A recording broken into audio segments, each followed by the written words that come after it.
시편 137편 1절부터 9절입니다. 우리가 바벨론의 여러 강변 거기에 앉아서 시온을 기억하며 울었도다. 그 중에 버드나무에 우리가 우리의 수금을 걸었나니 이는 우리를 사로잡은 자가 거기서 우리에게 노래를 청하며 우리를 황폐하게 한 자가 기쁨을 청하고 자기들을 위하여 시온의 노래 중 하나를 노래하라 하매로다. 우리가 이방 땅에서 어찌 여호와의 노래를 부를까? 예루살렘아, 내가 너를 잊을진대 내 오른손이 그의 제주를 잊을지로다.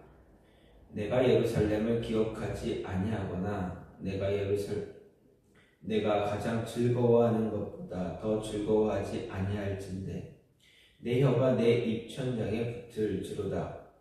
여호와여, 예루살렘이 멸망하던 날을 기억하시고 에돔 자손을 치소서. 그들의 말이 헐어버리라 헐어버리라 그 기초까지 헐어버리라 하였나이다. 멸망할 딸 바벨론아, 내가 우리에게 행한 대로 내게 갚는 자가 복이 있으리로다. 내 어린 것들을 바위에 메어치는 자는 복이 있으리로다. 아멘. 오늘 말씀은 시편 137편 1절부터 9절 말씀입니다. 오늘 말씀은 시편 150편을 통틀어서 3편밖에 없는 저주시 가운데 하나로 바벨론의 포로로 끌려간 이스라엘 사람들의 비통하고 애절한 그런 슬픔을 토로하고 원수들을 향하여 하나님의 심판을 기원하는 그러한 저주시입니다. 시편에 수록된 3편의 저주시 가운데 오늘 말씀을 제외한 다른 2편의 저주시는 선과 악의 기준을 세우시고 이에 준행 여부에 따라 징벌과 축복을 시행하시는 하나님의 절대 공의에 근거한 시입니다.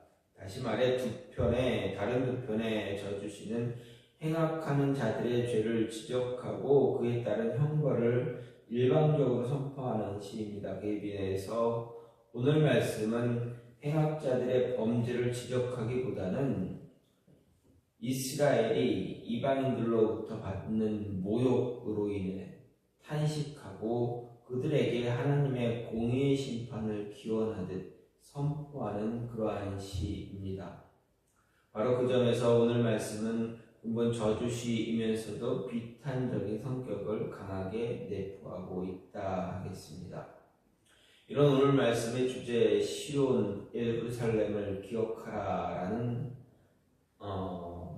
내용입니다. 시인은 바벨론에서 시온을 기억하며 울었던 슬픈 추억을 떠올리는 것으로 시를 시작하고 예루살렘에 대한 충성의 서약으로 이끌어가다가 거룩한 도성을 짓밟은 바벨론과 그에 동조하며 합세한 에돔을 저주하는 것으로 끝을 맺습니다. 이런 오늘 말씀을 전체 시편의 맥락에서 보게 되면 시온을 향한 감격을 노래한 성전 순례 시편과 그에 이어진 2개의 할렐루야 시편 뒤에 위치해서 고조된 분위기를 전환시킴으로써 들떴던 가슴을 진정시키며 묵상하게 하는 그러한 역할을 하고 있다 할 수 있습니다.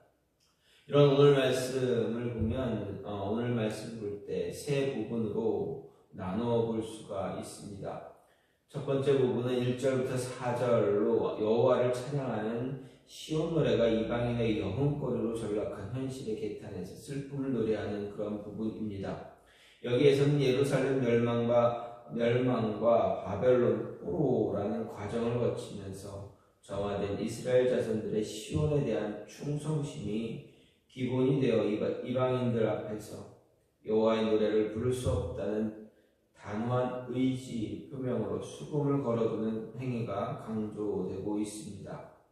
그리고 2번째 부분은 5절, 6절로 포로의 신세지만 결코 예루살렘을 잊지 않겠다는 굳은 의지를 이야기하는 부분으로 자기에게 저주를 내리는 형식의 맹세를 동원해서 고난으로 정화된 충성심의 강도를 잘 표현하고 있습니다. 마지막으로 7절부터 9절은 예루살렘을 유린한 원수 즉 바벨론과 에돔을 향한 저주입니다.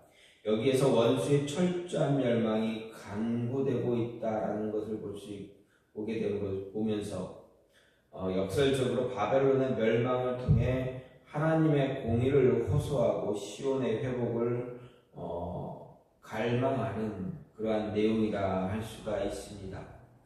이렇게 오늘 말씀 엄밀히 따져보면 바벨론에서 부르는 시온의 노래입니다. 이런 오늘 말씀은 세상 문화 속에서 신앙의 노래를 부른다라는 것, 아무 고통 없이 불가능하다라는 사실을 보여주면서 세상에서 하나님을 찬양하고 신앙으로 살아가는 우리들의 마음을 좀 숙연하게 해준다라는 것입니다.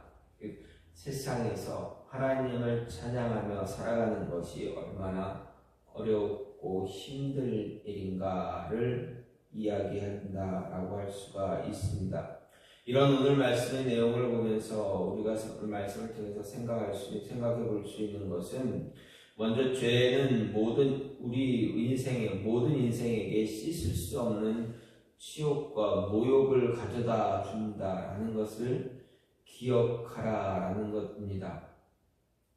2절 말씀을 보면 시인은 그 중에 버드나무에 우리가 우리의 수금을 걸었다라고 노래하고 있습니다. 이것은 이어지는 3절 말씀, 이는 우리를 사로잡은 자가 거기서 우리에게 노래를 청하며 우리를 황폐한 자가 기쁨을 장하고 자기들을 위해 시온의 노래 중 하나를 노래하라 합니다. 노래하라라는 이 내용에 대한 강한 거절의 표현이다라는 것입니다. 여기서 수금은 이스라엘 백성들이 하나님을 찬양하기 위해 사용했던 그런 악기입니다. 또 시온의 노래는 레위인들이 하나님을 찬양하기 위해 불렀던 그러한 성가를 의미합니다. 즉 이들이 이렇게 강한 거부의 의사를 표현한 그것은 바벨론 사람들이 그들에게 요구했던 것이 얼마나 힘든 요구인가 하는 것입니다. 굉장히 큰 신성 모독에 해당하는 것이기 때문입니다. 이들이 왜 이런 모욕 가운데 놓이게 되었는가 생각해 볼 수 있습니다. 아니 왜 이들이 바벨론 사람들이 자신들에게 노래하라는 것을 이렇게 신성모독으로 여기게 됐는가 생각해 보면 바벨론이 이스라엘을 멸망시켰습니다. 예루살렘을 완전히 파괴했습니다. 그런데 그런 자들 앞에서 하나님의 노래를 하나님께 드리는 찬양의 노래를 유흥거리로 여기고 있기 때문에 그렇습니다. 하나님께 드려지는 그 노래가 유흥거리로 불리게 되는 것,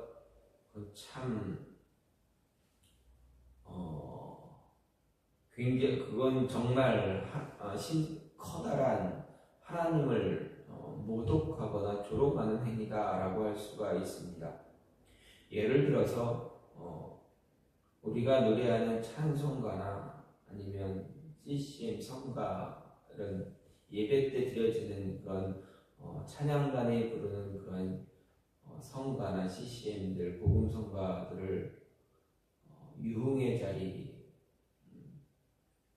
어떤 술자리나 룸살롱에서 부르라 한다면 그것도 억지로 부르게 되어진다는 것은 어떻게 보면 그건 말도 안 되는 그러한 행위인 것입니다. 우리로서는 정말 그리스도인으로서는 억지로 그것을 그 자리에서 부르게 만든다면 그거는 정말 치욕과 모욕의 순간이 될 수밖에 없다라는 것입니다.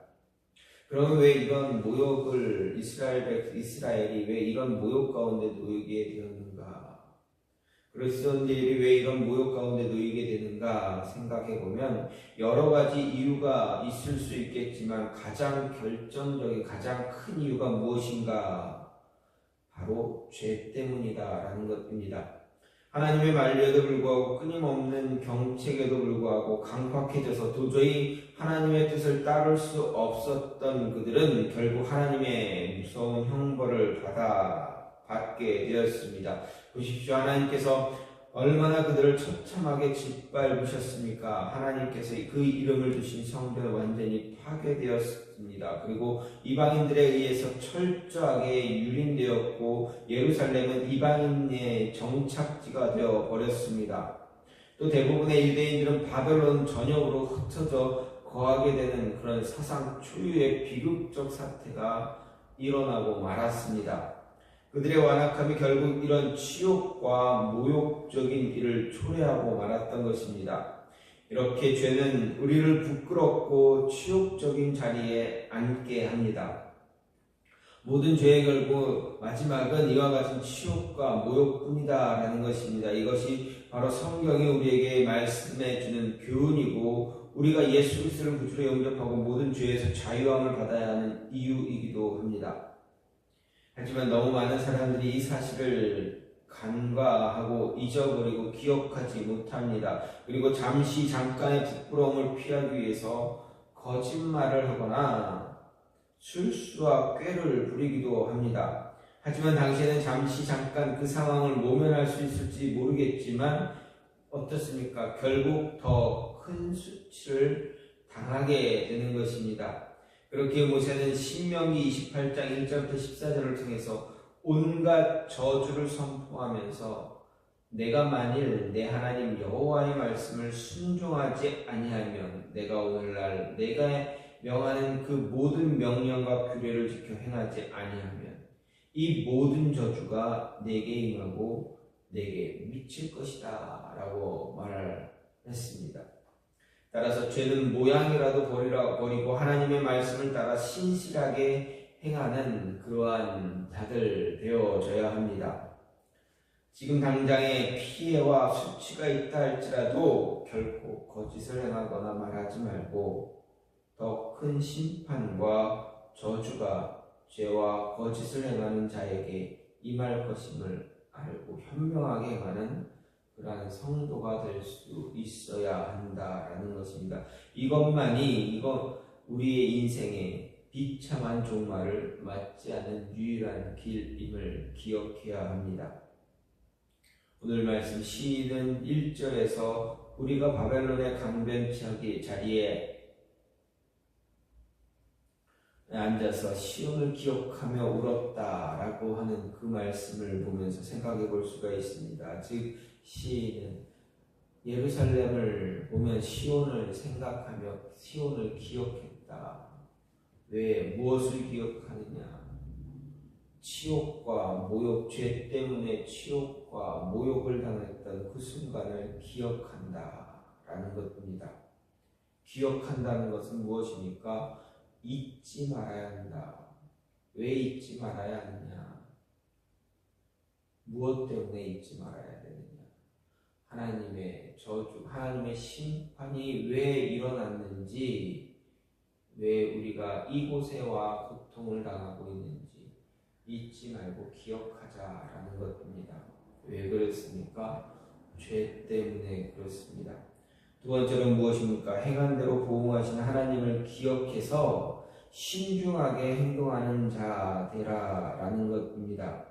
오늘 말씀은 시편의 몇 안 되는 저주시 중 하나입니다. 시인은 5절과 6절에서 예루살렘을 향한 충성과 헌신을 오히려 자신에 대한 저주라는 형식을 들어 역으로 표현하고 있고 7절부터 9절에서는 원수들을 향한 직접적인 저주를 선포합니다. 특별히 7절에서 시인은 예루살렘이 해를 받던 나를 기억해달라 기도합니다. 8절에서 바벨론이 우리에게 행한 대로 갚는 자가 유복할 것이다 선언합니다. 사실 7절, 8절에 언급된 그들이 행했던 일들을 기억해 주시고 행한 대로 갚아달라라는 기도만큼 무서운 기도가 없다 할 수 있습니다. 생각해 보십시오. 에돔은 예루살렘이 파멸하여 스스로를 지킬 힘조차 없을 때 군대를 보내 남겨진 사람들을 대상으로 잔혹하고 약탈을 했습니다. 잔혹한 약탈을 시작했습니다.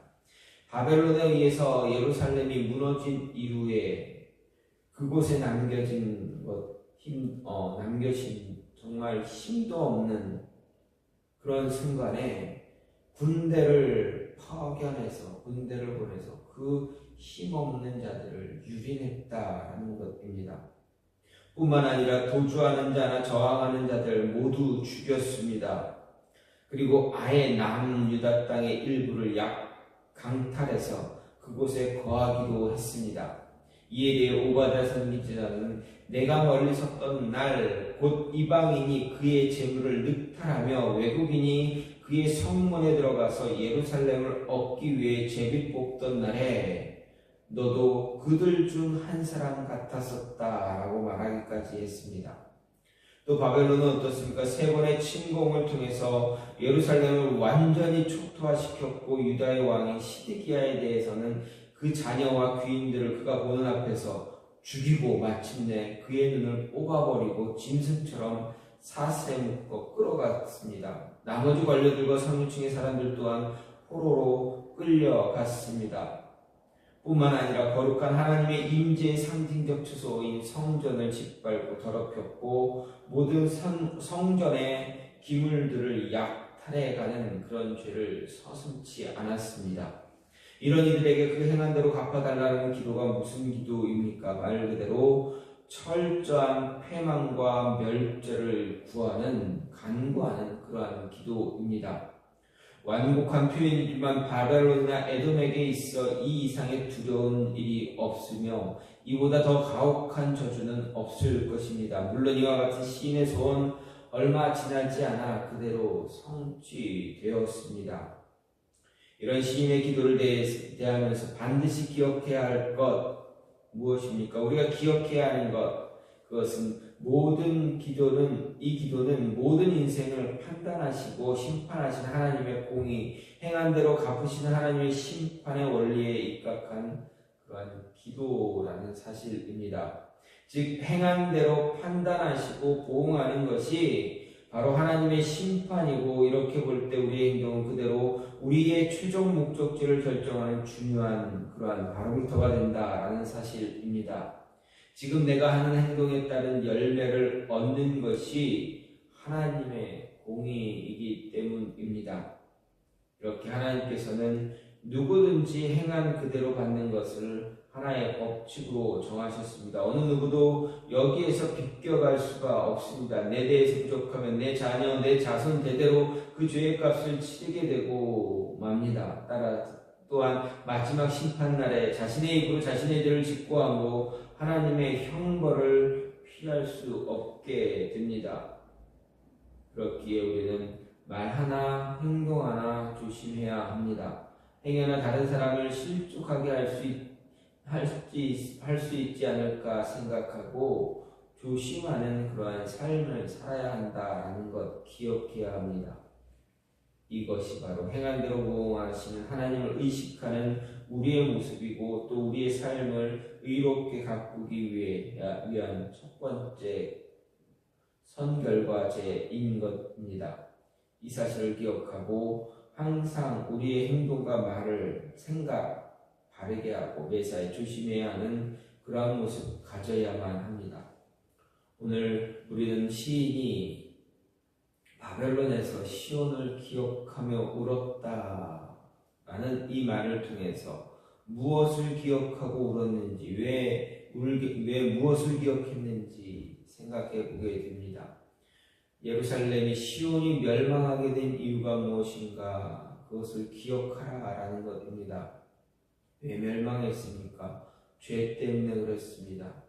죄로 인해 죄가 치욕과 모욕을 준다라는 것 기억하라는 것입니다. 그리고 그 죄로 인해서 하나님은 그 죄를 지은 대로 행하신다. 행한 대로 결과를 거두게 하신다라는 것 기억함으로 인해서 우리의 행동 하나, 말 하나, 생각 모든 것까지 조심해서 하나님을